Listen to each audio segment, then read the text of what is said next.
नमस्कार दोस्तों, आपका स्वागत है आपके अपने चैनल स्टडी वाइन्स ऑफिशियल पर। तो आज की इस वीडियो में हम भारत के प्रमुख मार्शल आर्ट्स के बारे में पढ़ेंगे और सिर्फ 14 मार्शल आर्ट्स आपको पढ़ने हैं। इन्हीं में से आपको एक क्वेश्चन देखने को मिल जाएगा, तो ये फ्री के नंबर हैं।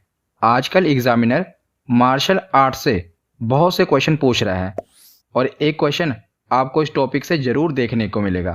बस 14 मार्शल आर्ट्स आपको पढ़ने हैं, इन्हीं में से बार बार रिपीट हो रहे हैं और इस टॉपिक से एक प्रश्न आपको जरूर मिल जाएगा।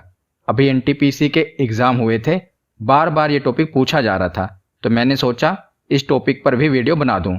तो चलिए बिना देरी किए हुए वीडियो को शुरू करते हैं। तो चलिए वीडियो की शुरुआत करते हैं। तो पहले हम ये जान लेते हैं कि आखिर मार्शल आर्ट्स कहते किसे हैं। तो मार्शल आर्ट्स का मतलब युद्ध की कला से है। सभी मार्शल आर्ट्स का एक समान उद्देश्य होता है। तो इसका उद्देश्य क्या होता है? खुद की या दूसरों की किसी शारीरिक खतरे से रक्षा करना, यह मार्शल आर्ट्स का उद्देश्य होता है। तो मार्शल आर्ट्स कोई वास्तविक युद्ध नहीं होता, बल्कि ये एक युद्ध कला का प्रदर्शन होता है। इसे हम आभासी युद्ध कह सकते हैं। तो मार्शल आर्ट्स कोई वास्तविक युद्ध नहीं होता, ये बल्कि एक युद्ध कला का प्रदर्शन होता है। तो अलग अलग राज्यों के अलग अलग मार्शल आर्ट्स होते हैं और यही एग्जाम में पूछे जाते हैं। तो चलिए अब हम एक एक करके जो राज्यों के मार्शल आर्ट्स हैं उनके बारे में पढ़ते हैं, जो एग्जाम में आजकल पूछे जा रहे हैं। तो चलिए अब हम आगे देखते हैं। तो सबसे पहले हम देखते हैं गतका। ये पंजाब का मार्शल आर्ट्स है, आपने सुना भी होगा इसके बारे में, बहुत ही प्रसिद्ध है। तो गतका मार्शल आर्ट्स कहाँ का है? पंजाब का है। पहले हम इसकी कुछ विशेष बातें देख लेते हैं, उसके बाद देखेंगे कि इसे याद कैसे करना है। तो आपसे एग्जाम में यही पूछा जाएगा कि बताइए गतका कहाँ का मार्शल आर्ट्स है, यानी कि गतका कहाँ का युद्ध कला है। तो ऑप्शन में दिया होगा, राज्य अलग अलग दिए होंगे, तो आपको सही ऑप्शन टिक करना होगा। तो आपको या तो युद्ध कला दिया होगा या राज्य दिया होगा और पूछा होगा कि इस राज्य की कौन सी युद्ध कला है। तो आपको बस युद्ध कला के बारे में पता होना चाहिए। तो गतका पंजाब का युद्ध कला है, पंजाब का मार्शल आर्ट्स है। तो गतका एक सिखों की पारंपरिक युद्ध कला है और इसमें तलवारबाजी के अलावा तरह तरह के हथियार चलाने का प्रदर्शन किया जाता है और वर्तमान में भी सिखों के धार्मिक उत्सवों में इस कला का शस्त्र संचालन प्रदर्शन किया जाता है, गतका का। तो गतका कहाँ का मार्शल आर्ट्स है? पंजाब का। तो इसे हम कैसे याद करेंगे? तो देखिए गतका के पीछे क्या है? तका। तो तका को हम रिलेट करेंगे टका से, टका। और पंजाब के पीछे क्या है? जाब। तो पंजाब के पीछे है जाब और जाब को हम रिलेट करेंगे जॉब से। तो यह एक ट्रिक है जिससे आप इसे रिलेट कर सकते हैं। तो गतका के पीछे है टका और पंजाब में है जॉब। तो अक्सर आपको बड़ों से ये ताना सुनने को मिलता होगा ना कि अगर आपके पास कोई नौकरी नहीं होगी या आप कोई जॉब नहीं करोगे तो तुम्हें कोई एक टका नहीं पूछेगा। तो इससे आप इसे रिलेट कर सकते हैं। गतका के पीछे है टका और पंजाब में है जॉब। तो अगर आपके पास जॉब नहीं होगी तो कोई आपको एक टका नहीं पूछेगा। तो इससे आप इसे रिलेट कर सकते हैं और वैसे भी अगर आपको ऐसा ही याद रहता है तो और अच्छा है। अब हम आगे देखते हैं। तो गतका के बाद है लाठी। और लाठी मार्शल आर्ट्स कहाँ का है? तो पंजाब और पश्चिम बंगाल दोनों का संयुक्त रूप से एक ही मार्शल आर्ट है, लाठी। पंजाब का अभी हमने पढ़ा था, गतका भी है। तो पंजाब और पश्चिम बंगाल दोनों का ही मार्शल आर्ट है लाठी, याद रखिएगा। और लाठी मार्शल आर्ट में इस्तेमाल सबसे पुराने हथियारों में से एक है और इस युद्ध कला में मुख्य रूप से बांस की छड़ें, जिसे लाठी कहते हैं, जिनकी लंबाई आमतौर पर 6 से 8 फुट होती है, का इस्तेमाल किया जाता है। तो ये कुछ फैक्ट थे जो मैंने आपको बताए। आपसे एग्जाम में यही पूछा जाएगा कि लाठी किस राज्य का मार्शल आर्ट्स है। तो ये पंजाब और पश्चिम बंगाल दोनों का संयुक्त रूप से मार्शल आर्ट है, याद रखिएगा। तो लाठी के बाद अगला मार्शल आर्ट है मर्दानी खेल। यह भी बहुत प्रसिद्ध है। तो मर्दानी खेल कहाँ का मार्शल आर्ट है? तो ये महाराष्ट्र का मार्शल आर्ट है। और मर्दानी खेल महाराष्ट्र का परंपरागत मार्शल आर्ट है। यह मराठों द्वारा सृजित एक शस्त्रों वाली युद्ध कला है और यह कला शस्त्रों विशेषकर तलवारों पर केंद्रित है। कौन सा खेल है? मर्दानी खेल। तो इसे हम कैसे याद करेंगे कि ये महाराष्ट्र से है? तो देखिए, जब भी महाराष्ट्र राज्य आता है तो बॉलीवुड दिमाग में आ जाता है। और बॉलीवुड की एक फिल्म बनी है ना, मर्दानी, रानी मुखर्जी उसमें एक्ट्रेस हैं, लीड रोल में हैं। तो मर्दानी फिल्म बॉलीवुड में बनी है और महाराष्ट्र से हमें बॉलीवुड याद आता है। तो इसी से हम रिलेट करेंगे। जब भी मर्दानी आएगा आपके दिमाग में ये जरूर आ जाएगा कि ये महाराष्ट्र का मार्शल आर्ट है। मर्दानी कहाँ का मार्शल आर्ट है? तो महाराष्ट्र का है। बॉलीवुड से हम इसे रिलेट करेंगे। तो अगला मार्शल आर्ट है थोडा। थोडा मार्शल आर्ट कहाँ का है?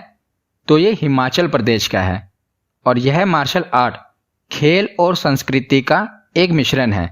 लकड़ी का धनुष और तीर का इसमें इस्तेमाल किया जाता है और इस मार्शल आर्ट का प्रदर्शन एक खिलाड़ी के तीर अंदाजी के कौशल पर निर्भर करता है। तो इसमें धनुष और तीर का इस्तेमाल किया जाता है थोडा मार्शल आर्ट्स में। ये कहाँ का मार्शल आर्ट है? तो ये हिमाचल प्रदेश का मार्शल आर्ट है। याद रखिएगा, एग्जाम में पूछा गया है कि थोडा कहाँ का मार्शल आर्ट है? तो ये हिमाचल प्रदेश का है। इंपॉर्टेंट है, याद रखिएगा। उसके बाद है कलरीपायट्टू।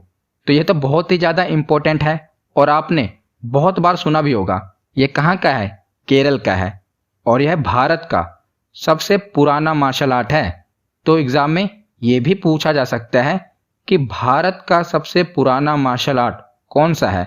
तो कलरीपायट्टू ये भारत का सबसे पुराना मार्शल आर्ट है। तो कलरी और केरल रिलेट भी हो रहा है।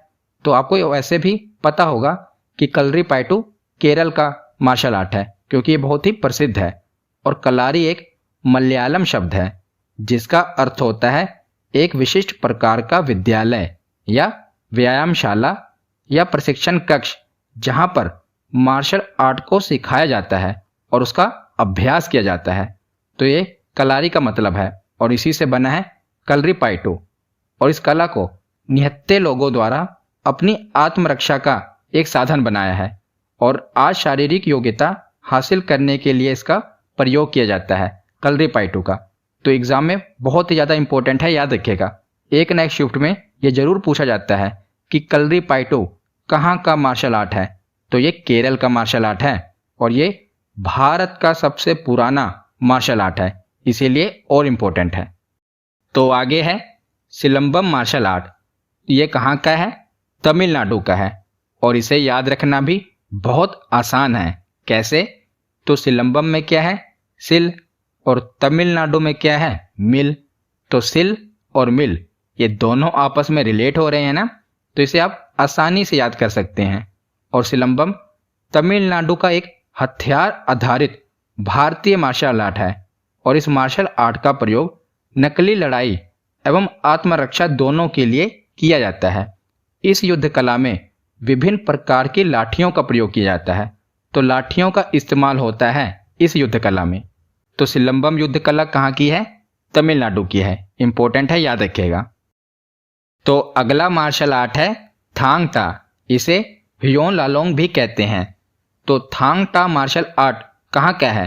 तो ये मणिपुर का है और बहुत बार रिपीट हुआ है। एक नेक्स्ट शिफ्ट में जरूर पूछा जाएगा। क्या नाम है इसका? थांग टा। तो थांग का अर्थ होता है तलवार और टा का अर्थ होता है भाला। तो आप समझ ही गए होंगे इस युद्ध कला में तलवार और भाले का इस्तेमाल किया जाता है। तो थांग टा मार्शल आर्ट कहाँ का है? मणिपुर का है। तो इसे हम कैसे याद करेंगे क्योंकि ये बहुत ही इंपॉर्टेंट है।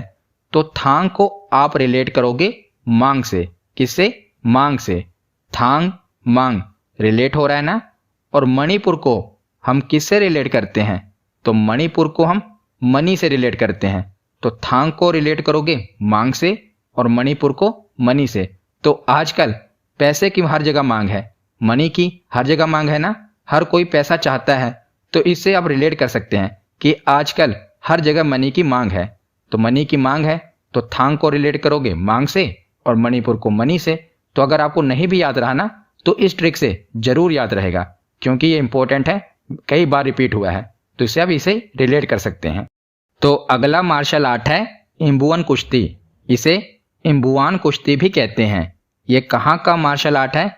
तो ये मिजोरम का मार्शल आर्ट है। याद रखिएगा, इम्बुआन मार्शल आर्ट मिजोरम का एक प्राचीन द्वंद्व कला है। इसे कुश्ती या मल्ल युद्ध का ही रूप कहा जा सकता है। तो जो ये इम्बुआन रेसलिंग है, इसे कुश्ती या मल्ल युद्ध का ही एक रूप कहा जा सकता है। ये मिजोरम का एक प्राचीन द्वंद्व कला है। इंपॉर्टेंट है, इम्बुआन कुश्ती कहाँ की है? मिजोरम की है। इसे इम्बुन और इम्बुआन दोनों ही कहते हैं। तो अगला मार्शल आर्ट है मुष्टि युद्ध। ये कहाँ का है? तो ये उत्तर प्रदेश के वाराणसी यानी बनारस का मार्शल आर्ट है, और यह एक निशस्त्र मार्शल आर्ट शैली है जो 1960 के दशक में काफी लोकप्रिय था, और इसमें दक्षिण एशियाई बॉक्सिंग शैली की तरह किक, पंच, घुटने और कोहनी की स्ट्राइक शामिल है। याद रखिएगा, आपसे तो यही पूछा जाएगा कि मुष्टि युद्ध कहाँ का मार्शल आर्ट है? तो मुष्टि युद्ध वाराणसी, उत्तर प्रदेश के वाराणसी का मार्शल आर्ट है। तो अगला मार्शल आर्ट है परिखंडा। ये बिहार का मार्शल आर्ट है। ये भी बहुत इंपॉर्टेंट है, एसएससी में कई बार पूछा गया है। तो परिखंडा मार्शल आर्ट कहाँ का है? बिहार का है। परी का मतलब होता है ढाल, जबकि खंडा का मतलब होता है तलवार, तो इसीलिए दोनों ढाल और तलवार इस कला में उपयोग किया जाता है परिखंडा में। तो ये इंपॉर्टेंट है, इसे याद कैसे करेंगे? तो देखिए, परिखंडा में क्या है? परी यानी कि एंजल, और बिहार के पीछे क्या है? हार। तो जो परी होगी, जाहिर सी बात है, उसने गले में महंगा हार पहना होगा, चमकदार हार पहना होगा। तो इसी से आप रिलेट करेंगे कि बिहार के पीछे है हार और परिखंडा में क्या है? परी। तो जो परी होगी उसने हार तो पहना ही होगा ना, तो इसी से हम रिलेट करके इसे याद रख सकते हैं। तो अगला मार्शल आर्ट है काथी सामू। ये आंध्र प्रदेश का मार्शल आर्ट है। तो काथी सामू आंध्र प्रदेश की सशस्त्र आधारित एक प्राचीन युद्ध कला है, और यह कला केवल उन्हीं परिवारों के द्वारा प्रदर्शित की जाती है जो पूर्व समय में राजा के सैनिक हुआ करते थे। तो काथी सामू मार्शल आर्ट कहाँ का है? आंध्र प्रदेश का है। अब हम आगे देखते हैं। तो अगला मार्शल आर्ट है स्के। ये कहाँ का है? ये कश्मीर का है। तो प्रारंभ में इस कला का प्रयोग कश्मीरी मुख्यतः जंगली जानवरों से अपनी सुरक्षा एवं भोजन हेतु जंगली जानवरों को मारने के लिए किया करते थे, पर बाद में यहाँ के राजाओं द्वारा इसका प्रयोग जंगली जानवरों से सुरक्षा एवं भोजन के अतिरिक्त शत्रुओं से अपनी सुरक्षा के लिए किया जाने लगा। तो ये कहाँ का मार्शल आर्ट है? कश्मीर का। इसका नाम क्या है? स्के। तो अगला मार्शल आर्ट है वर्मा कलाई। ये कहाँ का है? तो ये तमिलनाडु का मार्शल आर्ट है। तो वर्मा कलाई कला की उत्पत्ति तमिलनाडु में हुई है, जैसा कि हमने पढ़ा, और इस कला में शरीर के प्रेशर पॉइंट या दबाव बिंदु, जिसे वर्म भी कहते हैं, पर प्रहार या दबाव डालकर किसी व्यक्ति को नुकसान पहुंचाया जाता है। तो प्रेशर पॉइंट पर दबाव डालकर इस मार्शल आर्ट में व्यक्ति को नुकसान पहुंचाया जाता है। तो ये कहाँ का मार्शल आर्ट है? तो ये तमिलनाडु का मार्शल आर्ट है, और इसका नाम क्या है? वर्मा कलाई। तो एक मार्शल आर्ट हमने और पढ़ा था तमिलनाडु का, उसका नाम क्या था? तो उसका नाम था सिलंबम। सिलंबम भी तमिलनाडु का है, और वर्मा कलाई भी तमिलनाडु का ही मार्शल आर्ट है। याद रखिएगा। तो आज का हमारा आखिरी मार्शल आर्ट है पाइका अखाड़ा। ये कहाँ का मार्शल आर्ट है? तो ये उड़ीसा का है। पाइका एक उड़िया शब्द है जो पटाटिका से आया है। इसका अर्थ है पैदल सेना, और अखाड़ा का अर्थ है एक ऐसा स्थान जहां युद्ध कला का प्रशिक्षण दिया जाता है। तो पाइका अखाड़ा मार्शल आर्ट कहाँ का है? उड़ीसा का है। तो हमने 14 के 14 मार्शल आर्ट जो कि एग्जाम के लिए मोस्ट इंपॉर्टेंट हैं पढ़ लिए। तो अब देखते हैं आपको याद हुआ है कि नहीं। तो मैं आपसे 3 मार्शल आर्ट्स के बारे में पूछता हूं, आपको कमेंट सेक्शन में बताना है कि आपको याद हुए हैं कि नहीं। अगर आपका सही जवाब है तो आपको वीडियो देखने के बाद कुछ तो फायदा हुआ है। तो पहले बताइए, गतका मार्शल आर्ट कहाँ का है? दूसरा है सिलंबम मार्शल आर्ट ये किस राज्य का है, और तीसरा थांग टा मार्शल आर्ट ये किस राज्य का है। तो आपको इन तीनों मार्शल आर्ट के बारे में कमेंट सेक्शन में बताना है कि ये किस राज्य के हैं। पहला गतका, दूसरा सिलंबम और तीसरा थांग टा। तो आज की ये वीडियो यहीं पर खत्म होती है। कैसी लगी ये वीडियो कमेंट सेक्शन में जरूर बताना। धन्यवाद।